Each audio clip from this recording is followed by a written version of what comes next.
Good morning, welcome back to the DanGoesOutdoors YouTube channel. If you're new around here, have a think about subscribing. I do almost weekly videos, so it's well worth hitting that button.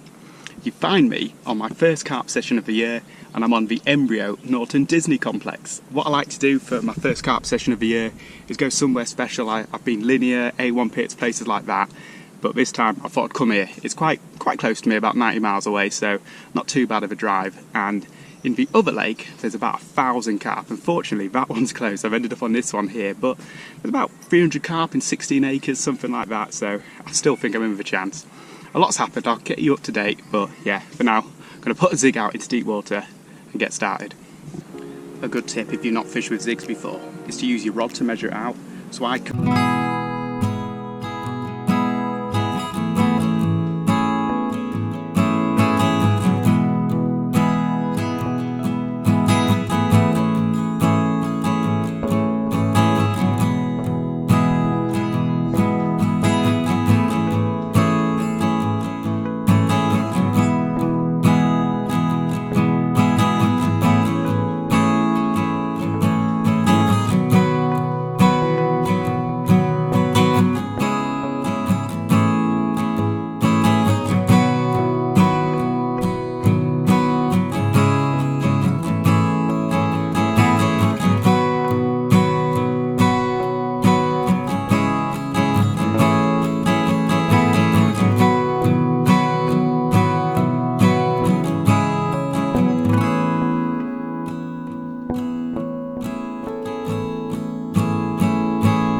for a bite or two, and then chatting to one of the bailiffs, did a couple of fish last night, and all I wanted was 1 or 2 fish, so I'm really pumped about that. I've got 48 hours here, and yeah, in that time, just a fish or two, maybe a 20, that would be lovely.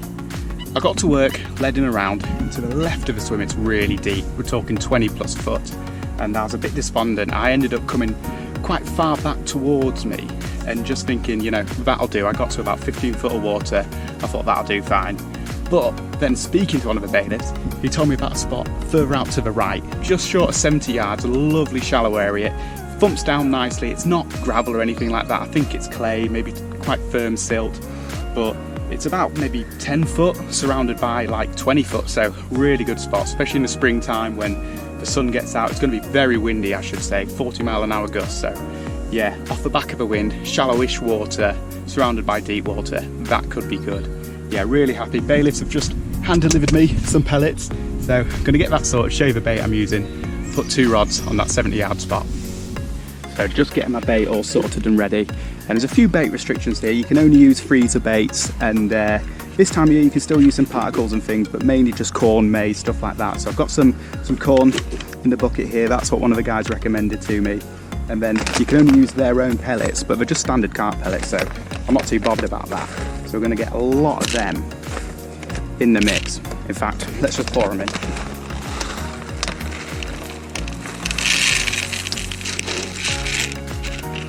There we go, lovely mix of pellets and corn.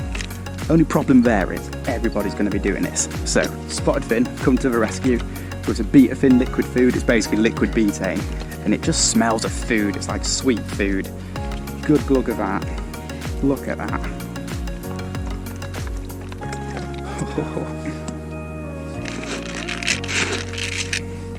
So now my mix is different to what everyone else is using, and that betaine going through the water column, that's got to attract some fish.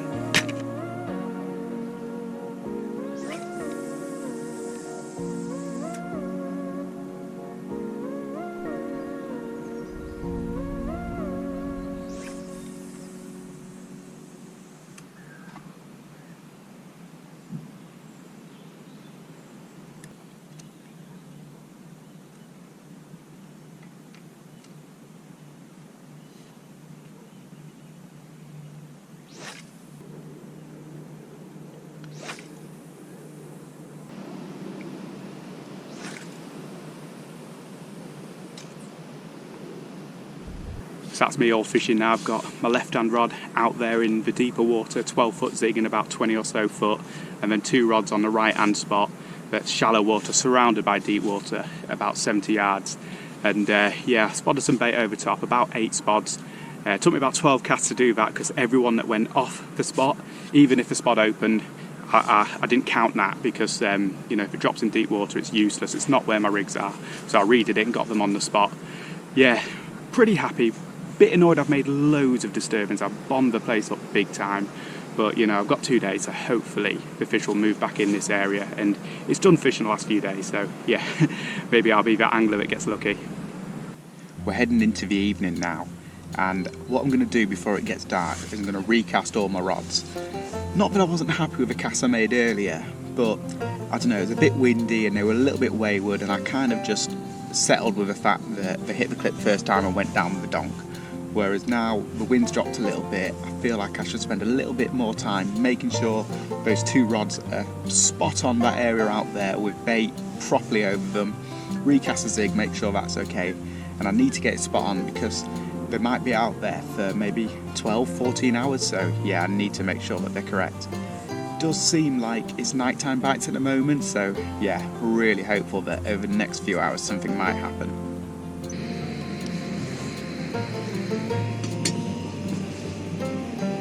So that's me, all settled in for the night now. Pasta and Annie Mac, standard thing for me on an overnight sesh. And just really hope that one of those rods goes off because, yeah, I was fairly confident how they went down. Decent cast, good bit of bait over top of them.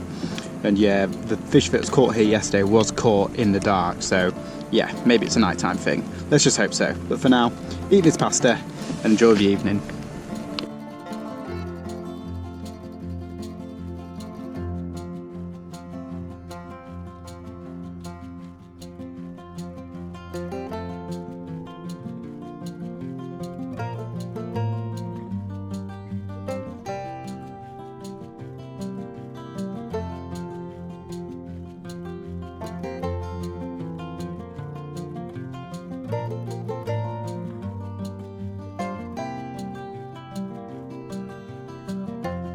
Good morning.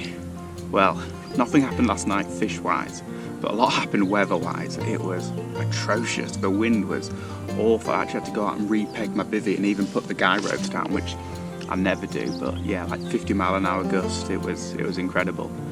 Coots managed to swim through my lines and wipe them out, so I've already been up this morning and redone all the rods. They're back on the money, little bit of bait over top. I've put the zig rod. It was on a black and yellow zig, it's now on an all yellow zig. I think maybe I need something really bright just to catch these fish's attention. And the good thing is, now I've redone it now nice and early, I can just leave it like that all day. It's always a little bit of a risk spotting and recasting at first light, but I sort of feel like if I just get it done, I can leave them now all day. You know, that's perfect. Everybody else, they can turn up, move the fish around, and if anything, just push them my way. That's what I'm thinking. But for now, I'm really tired. Didn't get a wink of sleep last night. I'm gonna watch the water for a little bit, then get back to bed. Yeah, let's hope we catch fish today. Okay, turn that down. Time for coffee and porridge, and then I'll be ready for the day.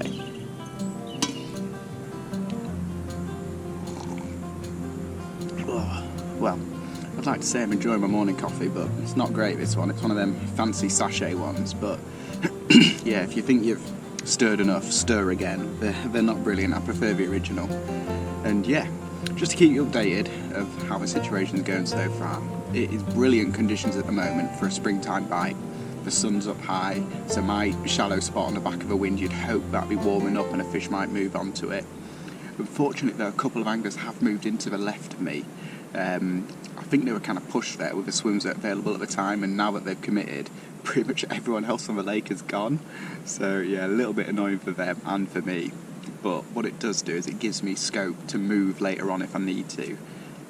Only if I see fish though. I'm going to stick with my game plan of not casting throughout the day, making my area kind of quiet, safe area. I don't feel like I fished very well yesterday. I think my casting was awful. You know, to have gone from just underarming pike rigs and lobbing little barbel rigs to suddenly hitting a clip at 70 yards in a crosswind. I was just so out of practice, it took me loads of goes, but yeah, we got there in the end, and this morning it went pretty well, so I'm really happy, and I'm actually quite hopeful that if these conditions stay, I might get a bite. Since I'm recasting my zig anyway, I thought I'd show you what I'm using. There are loads of different ways of doing zigs, but I use zig aligners. I feel like they're just the simplest way of doing it. You don't have to tie a knotless knot or anything like that, and they present a really effective little zig. And when they catch hold, they don't seem to come out very easily. You know, zigs are notorious for losing fish, but on that little guy, I've landed some really nice fish. People think it's a small fish method, it's really not. Personally, I've had them to, I think 26 pounds is my zig PB, and considering I'm a North Yorkshire angler, that's quite a fish for round me. So yeah, that's what I use. And as a general rule on colour, the higher I fish, the darker the zig is, the lower I fish, the brighter it is. Now I've made a little bit of an exception here. I think I'm around about mid-depth, but the water's still very cold, and I've gone really bright or yellow to capture fish's attention. And one of the bailiffs said yellow hookbait's been catching a lot of fish, so that's what I've gone with. It's quite long, this one. It's about 12 foot of 12 pound line. This is like a match angler's type material, but it's really strong, really stretchy, so brilliant for zigs. Then my lead system is a lead clip. It's one of those ones that's fixed on the line, so all that can come off is a lead and an extra long anti-tangle sleeve to kick that long hook link away from the main line of the lead system. Now you want to barely push the tail rubber on. I'm not necessarily looking to eject the lead on the take like a lot of anglers do, but if a fish is going crazy, I want that out of the way, because on a zig rig, if you've got this sort of pendulum really far up the line away from the fish, it can pull the hook out. And then what I do before I cast out is just give it a spray with a booster spray like that, a little bit of flavour on it. You don't necessarily have to. Some anglers think it works better without, but personally I'm not 100% confident with just a yellow bit of foam out there. I like it to smell of something as well. So yeah, I'm going to cast this out to an area where there's a sunken island. It's what I haven't explored yet. It's at range, but I want this to land in the deeper water this side of it, so I'll basically cast as far as I can towards that sunken island and know that I'm going to drop this side of it, which will be fine by me. Might as well spray my zig over top of my pop-ups, not waste any of that flavour. There we go, that's it, ready to rock.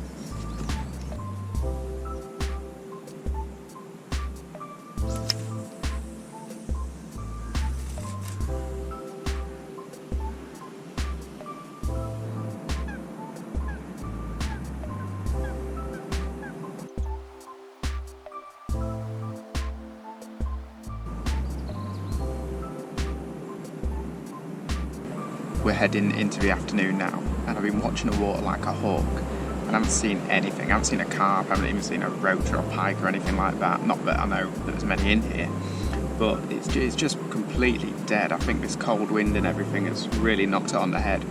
So I'm going to stay in this area. In theory, I'm doing the right thing. Higher track hook baits on a shallower area on a bright day, and then a zig out as well. That's classic springtime tactics. But yeah, I just really want to fish. I thought I'd show you the rig I'm using. It's my normal pop-up rig. It's a version of a hinge stiff rig, kind of set up like a multi-rig. So on the end here, instead of having like a chod rig, you have a doubled over section, and that just means that I can take the hook on and off really easily, if you can see that there. I can also change a hook bait really quickly as well, so if I blunt a hook or I fancy a different hook bait, I can do that without having to change a whole rig. The boom section is about 5-6 inches long. It's quite firm out there, so I don't need a long boom with a high pop-up section. Something nice and low like that, and a little bit shorter, that'll hopefully prick the fish a bit quicker. And that's made out of coated braid, so with a little bit of movement there, so if a fish does come at it from a different angle, it can still double back on itself, or if there's any debris on the lake bed, it can lay over it easily. As for the hook bait, this one's a pink pepper squid, really good hook bait, but the guys here recommend yellow hook bait, so I've got this on one rod and a yellow pineapple on the other one. I mean, nothing's worked so far, but I just think that if a fish come in the area, those brighter hook baits are going to catch their attention, especially in the springtime, where if they're going to eat, they're going to probably eat the most obvious thing in the swim. So yeah, that's what I've got on both my rods out there. Yeah, let's hope it works.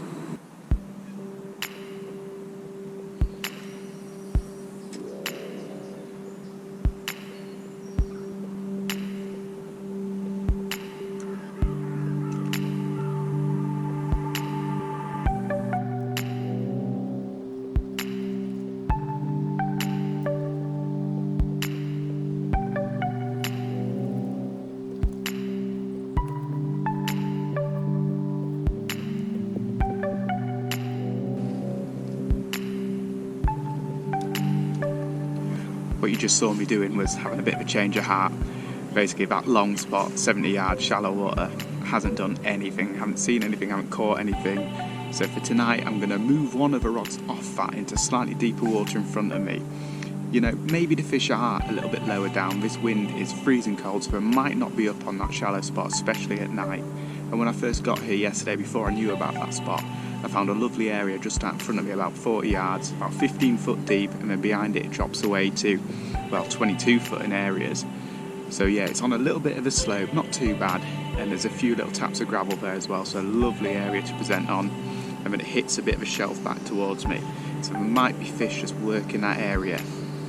You never know, and I'm not going to take a rod, I'm not going to completely abandon that long spot, I should say, but yeah, I'm going to make sure that I've got a bait in front of me in deeper water.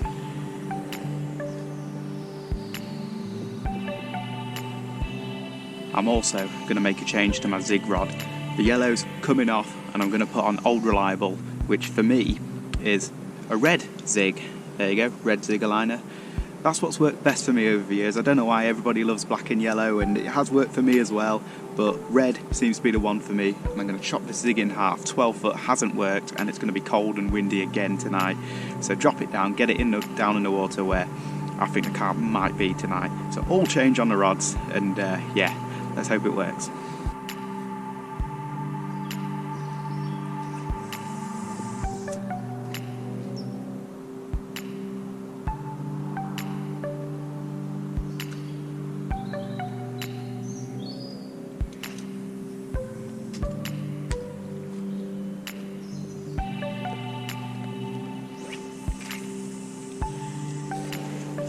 It's a bit dark now, but the last rod to go out is going to be the zig rod, and since the angler to the left of me has moved, I'm going to turf it on quite far that way and explore the water.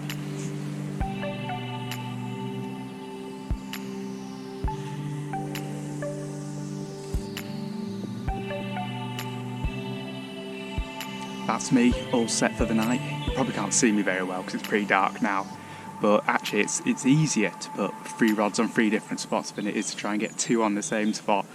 You know, you don't have to worry about making room for the other rod, so you can just let it land more or less wherever it likes to, as long as it's on the spot in general.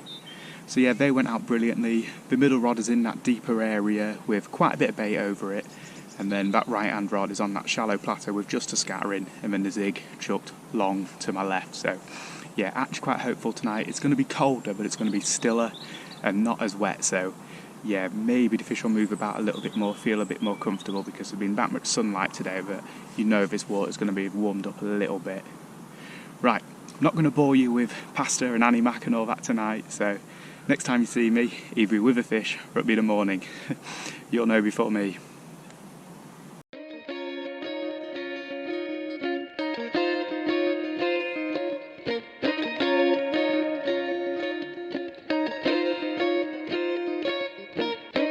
Good morning, and you know what that means. I didn't catch last night. It was a much stiller night, but a lot colder, and yeah, nothing happened again. And I set my alarm for about 5:30. I always planned to do an early morning recast, but when I got up, it was so quiet and so calm and still that I just couldn't do it. I couldn't break that peace. I didn't want to push any fish away that might be in front of me, and now there's a gentle wind trickling towards me, so completely the opposite conditions to what I've had before. But I've got to go home in 2.5, 3 hours, something like that. So I'm just keeping my fingers crossed for one last mercy fish. It's happened to me before recently, so maybe it'll happen again. But yeah, what do I think to the last 48 hours? I don't know. I can't help but feel I've been a little bit robbed that I couldn't go on that lake that's got over 1,000 carp in it. I'm stuck on a one that's got 250, and you know, I do feel like it could have been communicated a little bit better on their social medias. I've been following them on Instagram and Twitter, Instagram and Facebook, sorry, I don't have Twitter, keeping up to date with what's going on down here, and at no point did it say they were down to one lake, so I don't know, I feel that a little bit dodgy, but then in their defence it does say please ring for swim availability, but in that sentence it doesn't necessarily imply that there isn't any swim availability. And at the beginning of March, when you think there must be about 50 pegs here, you think you're pretty safe, so you wouldn't have to ring. But when you find out you're down to one lake, I don't know, yeah, a little bit annoying that. I don't feel like I should have done anything differently. I know I haven't caught, but I've fished how I would fish this time of year. I picked a swim on the back of a wind as an absolute sun trap, and in springtime the fish are all about body temperature, so you know they're going to head to these kind of areas. And the spots that I fish, slightly shallower areas in a deep swim, I feel like that's the right thing to do. High track cut baits and rigs, and I just think I've been unlucky. I think it's still too early basically, and the lake's about 2 foot up. Where I'm actually fishing isn't even the swim's underwater in front of me, so it's going to take a lot longer to warm up anyway.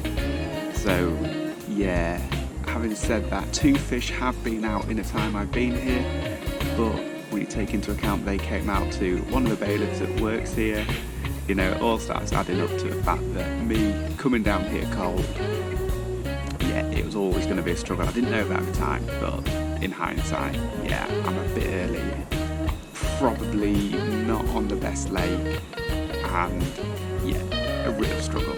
Anyway, that's my excuses. Got another 2.5, 3 hours to wait, so yeah, maybe we'll get that one last fish. Let's do my porridge first. Then I'm not making the same mistake as yesterday with that coffee. I'm going to stir the hell out of it. In fact, I'm going to do what I do with hot chocolates. Add a little bit of water, stir it into a paste, then add the rest of the water. Right, let's top her up.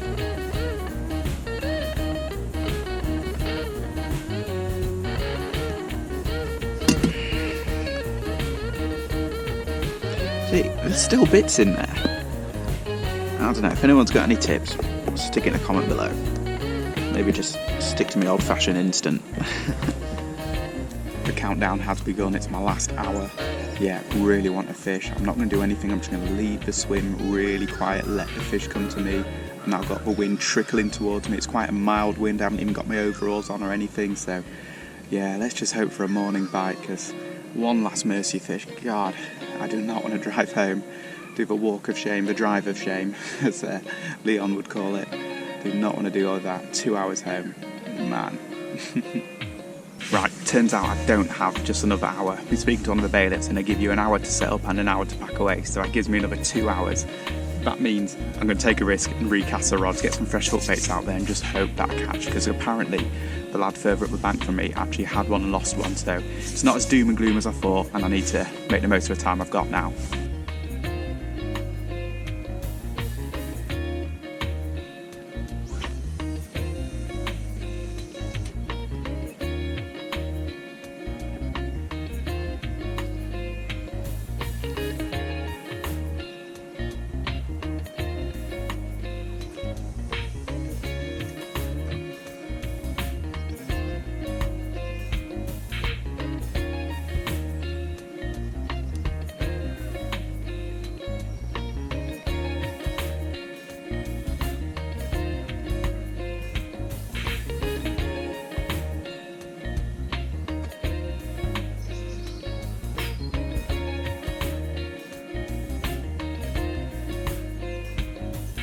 Well, that's all 3 rods recast. Luckily they went in first time apart from the zig, which I did twice.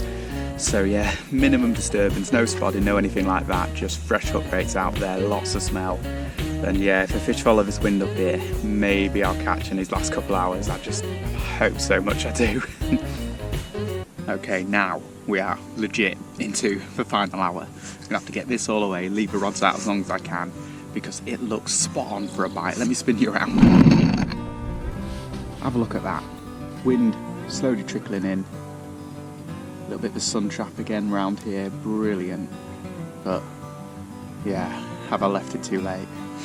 Let's see.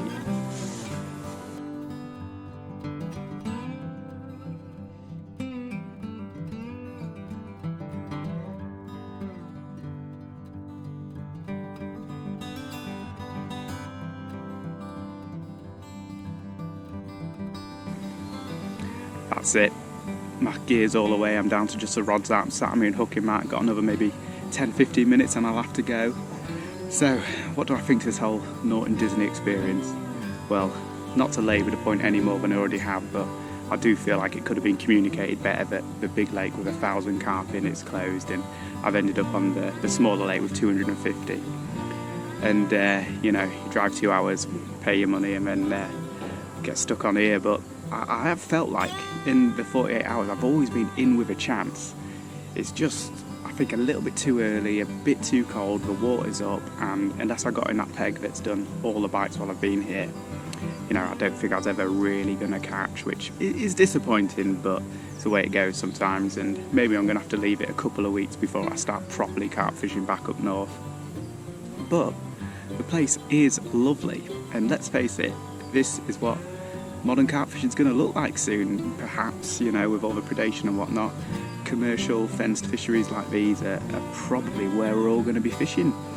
So it's nice that there's a place like this close to me. And will I be back? Well, of course I will be. Maybe not this year, but perhaps next year, let it mature a bit more, get on that big lake and smash them up. Let's hope so. But I've enjoyed myself, and yeah, thank you so much for watching.